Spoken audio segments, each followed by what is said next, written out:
देखिए बच्चों, इस वीडियो में हम डिस्कस करेंगे हमारा जो टॉपिक है which is equality in Indian democracy.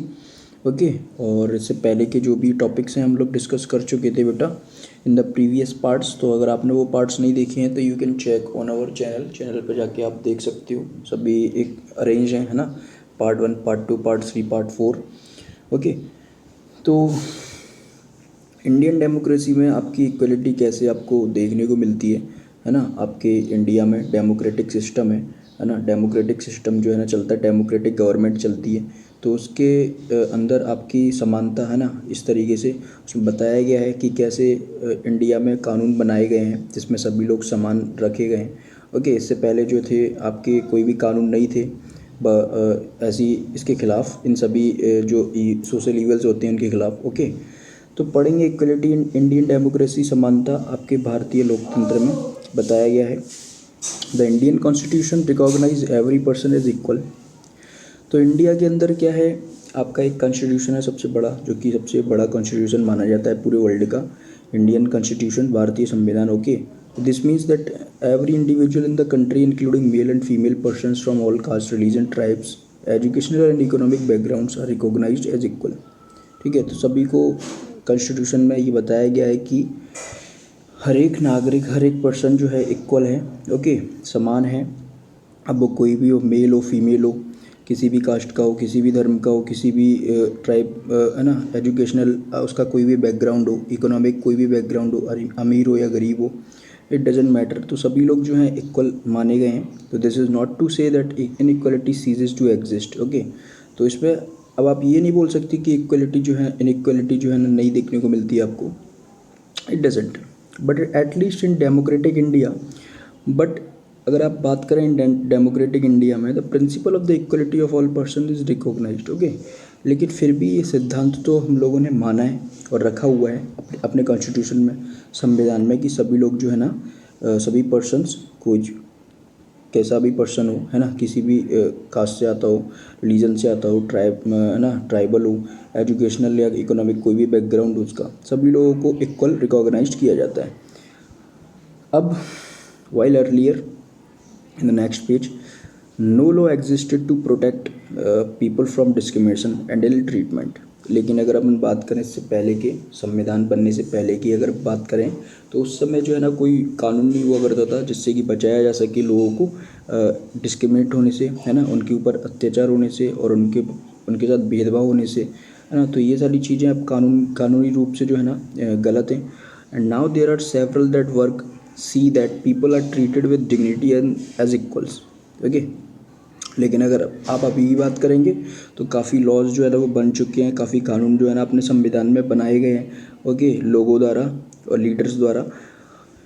तो उनसे क्या होता है कि हर एक पर्सन को जो है एक अपने राइट्स मिलते हैं, हर एक पर्सन को इक्वल समझा जाता है। Okay, before law. अगर आप इस चीज़ का पालन नहीं करते हैं, इस कानून का, तो फिर आपके खिलाफ जो है ना सख्त कार्रवाई की जाती है। ओके।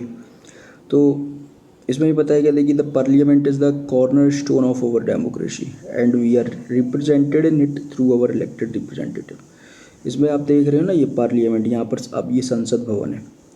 इसमें जो है आपके पूरे जो नेता वगैरह, जो तो लीडर्स होते हैं, जो हम लोग चुनते हैं, वो बैठे हुए होते हैं। ओके। यहाँ पर सब कानून वानून बनता है, सब उनकी सभा होती है, असेंबली यहीं पे बैठती है। ओके। तो ये इसमें ये बताया गया ना, ये कॉर्नर स्टोन्स हैं ये सब। हम लोग, ये हमसे ही मिलके जो है ना ये सारी चीज़ें बनी हुई हैं, है ना, हमने चुना है उन लोगों को। तो ये बताया गया है। अब this recognition of equality include some of the following provisions in the constitution. तो संविधान में अब इक्वलिटी को माना गया है, रिकॉग्नाइज्ड किया गया है, समानता को कैसे जो है इसमें प्रावधान दिए गए, कैसे कानून बनाए गए हैं, तो इसकी बात कर लेते हैं। First, that every person is equal before the law. तो फर्स्ट, अगर आप पहली बात करें अपन, तो हर एक आदमी जो है ना कानून की नज़र में सब बराबर है। इसका क्या मतलब है कि सब बराबर है ना, कि तौल के देखा है क्या? नहीं, ऐसी कोई बात नहीं है। What this means is that every person, इसका मतलब ये है कि कोई भी एक नागरिक हो, from the president of the country to Kanta domestic worker, has to obey the same laws. मतलब एक कोई प्रेसिडेंट हो देश का, उस देश का, है ना, राष्ट्रपति, या फिर वो कांता हो, एक डोमेस्टिक वर्कर थी, है ना, घरेलू काम करनी महिला जो होती, तो सभी लोगों को जो है ना एक ही लॉ जो है ना फॉलो करना पड़ेगा। सभी के लिए कानून जो है ना बराबर है। Okay. Second, no person can be discriminated against on the basis of their religion, race, caste, place of birth और whether they are female or male. ठीक है, सेकंड में ये बताया गया है कि कोई भी पर्सन को जो है ना आप डिस्क्रिमिनेट नहीं कर सकते, उसके साथ भेदभाव नहीं कर सकते, जैसे कि वो कोई मतलब किस बेस पर आप नहीं कर सकते, रिलीजन के बेस पर कि वो जो है ना इस धर्म का है, मुस्लिम कम्युनिटी का है या सिख का है या फिर ईसाई का है, वैसे कुछ भी हो यार, सारे रिलीजन से बहुत सारे रिलीजन्स इंडिया के अंदर देखने को मिलते हैं, है ना, किस रेस का है, किस कास्ट का है, कहाँ रहता है, फीमेल है या मेल है, ये हम इसके आधार पर नहीं कर सकते। Third, every person has access to all public places including playgrounds, hotels, shops and markets. Okay, third में अगर आप बात करेंगे, तीसरे में ये बताया गया कि हर एक व्यक्ति को जो है ना सभी जगह जाने का अधिकार है। अब वो सभी जगह का मतलब प्ले ग्राउंड में घूम सकता है, होटल्स में आ सकता है, शॉप्स में आ सकता है, मार्केट्स में आ सकता है। ओके, और persons can use publicly available wells, roads and bathing ghats, वो है ना। और ये बताया गया है कि हर एक पर्सन यूज भी कर सकता है ये पब्लिक प्लेसेस को, जैसे कि कुआं हो गया, रोड हो गई, आपकी बाथिंग घाट्स हो गए, नहाने के लिए जाते हो, तो इस तरीके से कोई मना नहीं कर सकता। फोर्थ की बात करें, untouchability has been abolished. Okay, untouchability ये जो थी, अस्पृश्यता जिसे बोलते हैं, है ना, मतलब कि अनटचेबिलिटी मतलब कि पहले चलती थी अस्पृश्यता, अधिनियम लाया गया। ओके, इससे जो है ना अनटचेबिलिटी को जो है ना ख़त्म किया गया। पहले छुआछूत वगैरह चलता था। ओके, तो ऐसे छूने वूने से जो है ना धर्म भ्रष्ट हो जाता था, बताते थे लोग। ओके, ऐसा माना जाता था। तो ये भी जो है ना कानून की नज़र में एक जो है अपराध माना गया। सॉरी, अब देखते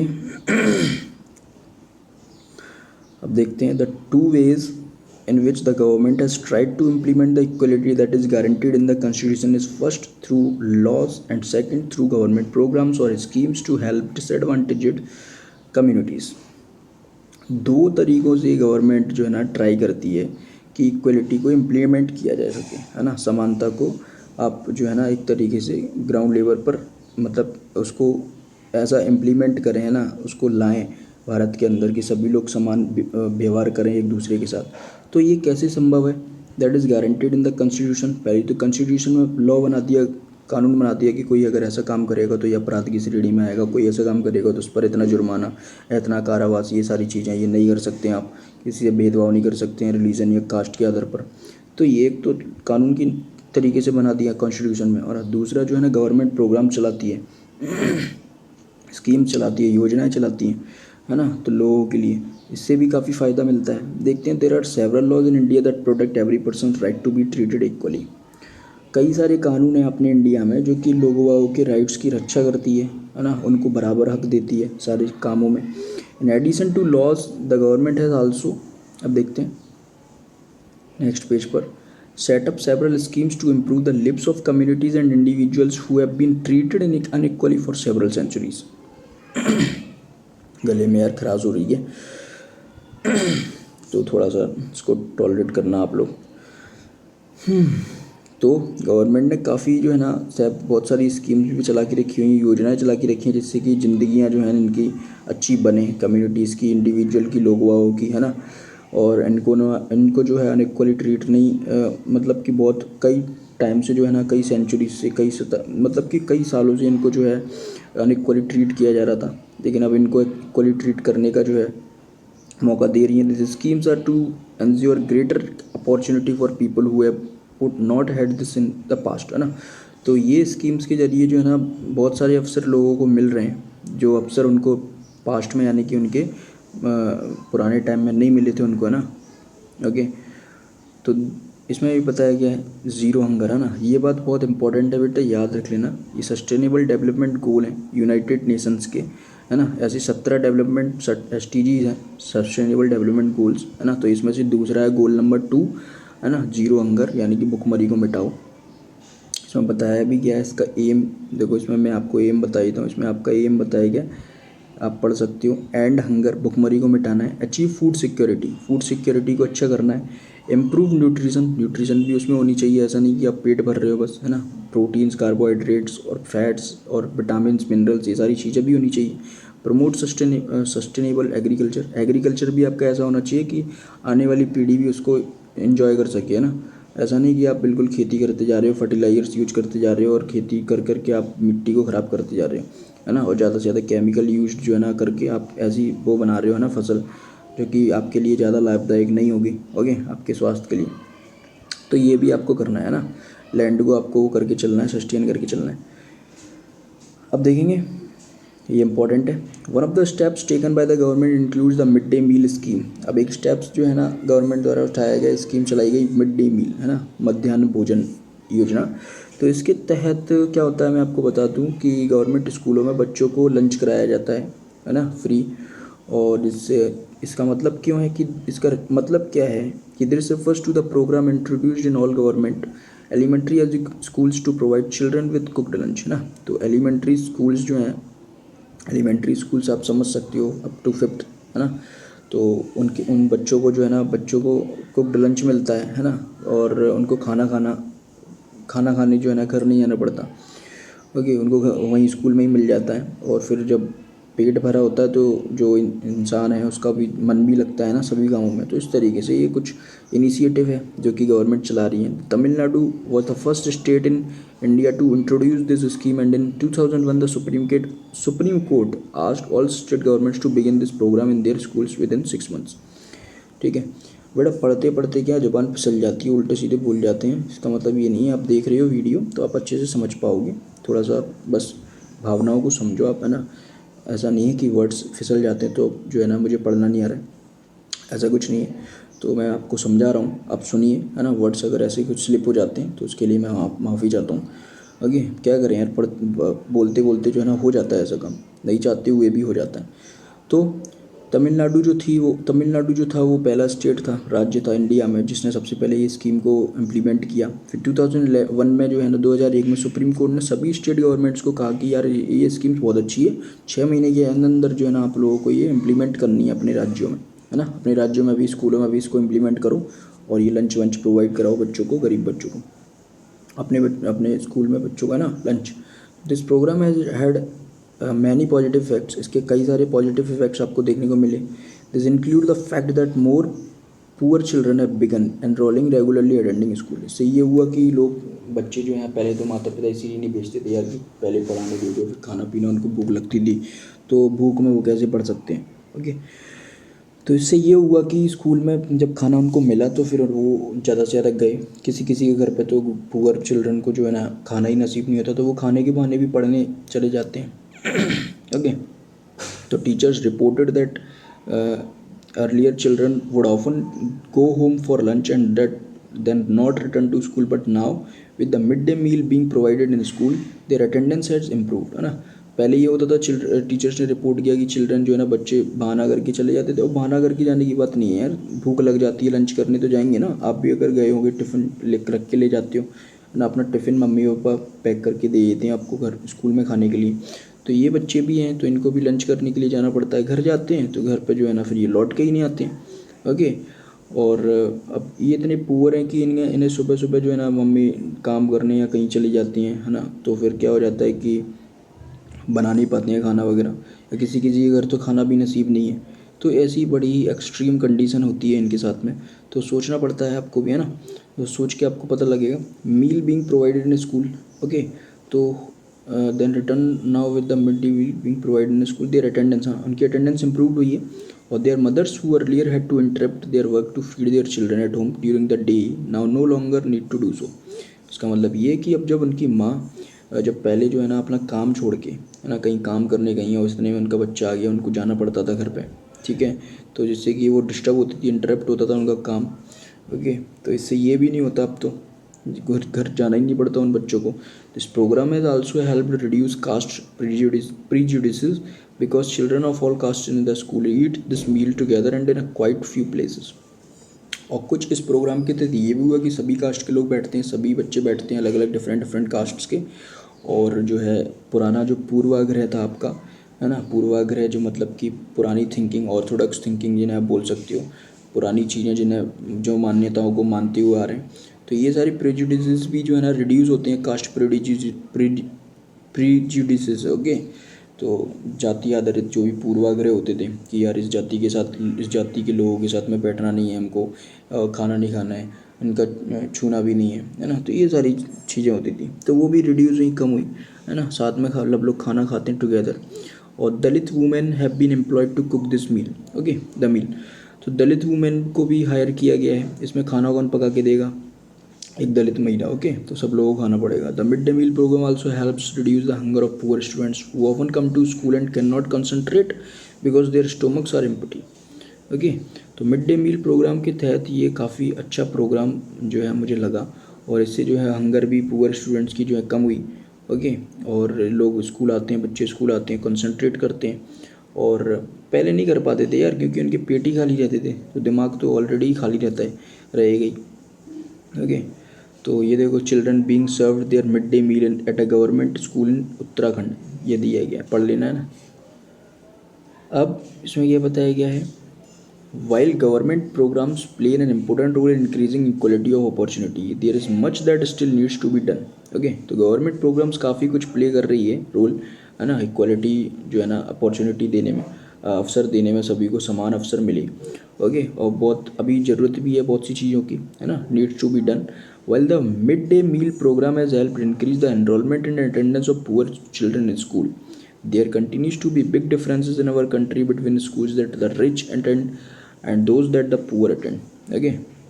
तो मिड डे मील प्रोग्राम से काफ़ी इनरोलमेंट हुआ है, अटेंडेंस भी पुअर चिल्ड्रन की जो है ना बढ़ी है, गरीब बच्चों की, ओके।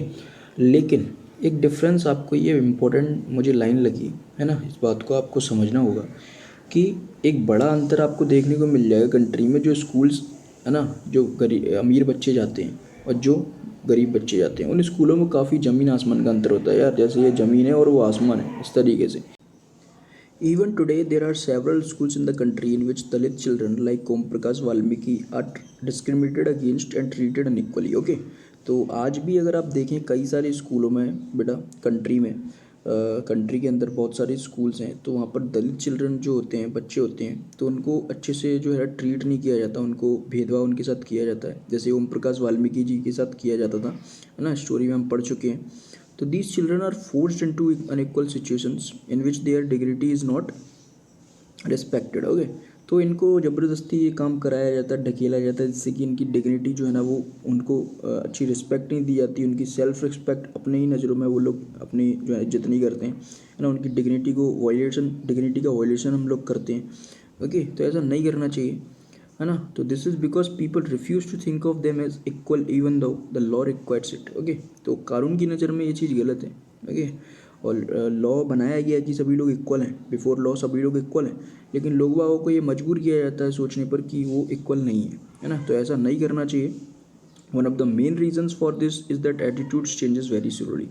तो इसका एक सबसे बड़ा कारण ये भी है कि जो आपका दृष्टिकोण है, एक तरीके से एटीट्यूड्स है सभी के, बड़ी धीरे धीरे जो है ना चेंज होते हैं, है ना। ये चीज़ें जो है ना, ये कुछ सोशल इवल्स बने भी बहुत धीरे धीरे, ओके, और ये जाएंगे भी थोड़ी धीरे धीरे, है ना। तो ये टाइम लगता है, लेकिन स्लोली जो है ना ये चेंज हो रहे हैं। तो even though the persons are aware that discrimination is against the law, they continue to treat people unequally on the basis of their caste, religion, disability, economic status and because they are women, okay।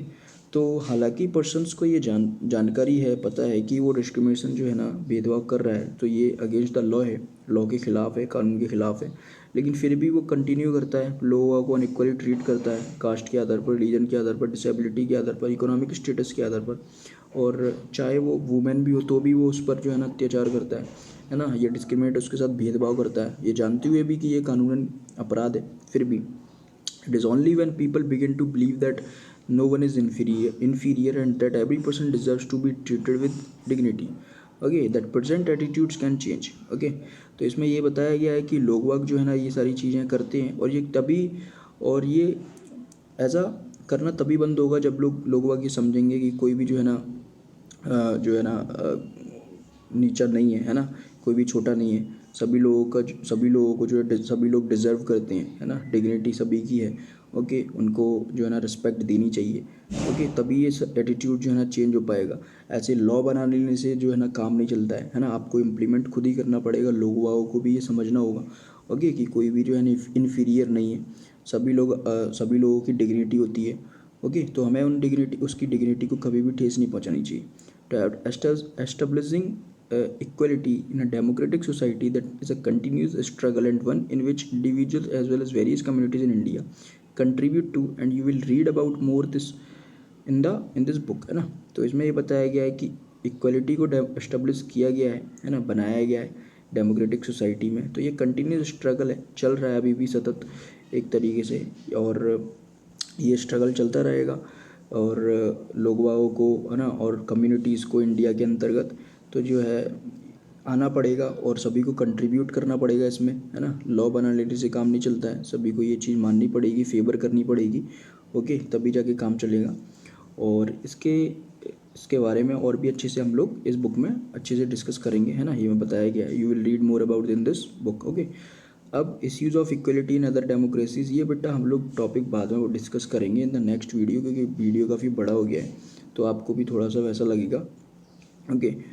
तो ये जो एक article, हाँ क्या है, एक क्वाट है शायद, कुछ बताया गया स्टेटमेंट है डॉक्टर B.R. अम्बेडकर जी की, तो बताया गया, इसको भी पढ़ लेते हैं। It is disgraceful to live at the cost of one self respect, okay. तो ये जो है ना, आप इसमें बताया गया है कि it is disgraceful to live, माने कि आप ऐसे जीना बिल्कुल अच्छे तरीके से जी नहीं पा रहे हो डिस्ग्रेसफुल होके, और किस कीमत पर, कि सेल्फ रिस्पेक्ट नहीं है ना, तो सेल्फ रिस्पेक्ट को दाव पर रख के आप जी रहे हो, तो ये अच्छी ज़िंदगी नहीं है आपकी, है ना, कि आपकी कोई भी सेल्फ रिस्पेक्ट नहीं है तो आप जीते जा रहे हो, तो ये बहुत ही डिस्ग्रेसफुल है।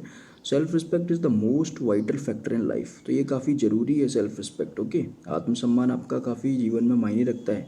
Without it man is a cipher, to live worthily with self-respect one has to overcome difficulties. It is out of hard ceaseless struggle alone that one derives strength, confidence and recognition. इसके बिना अगर आप देखें, self respect के बिना man जो है ना कुछ नहीं है, नाशवान है, ओके, नाश्वर है।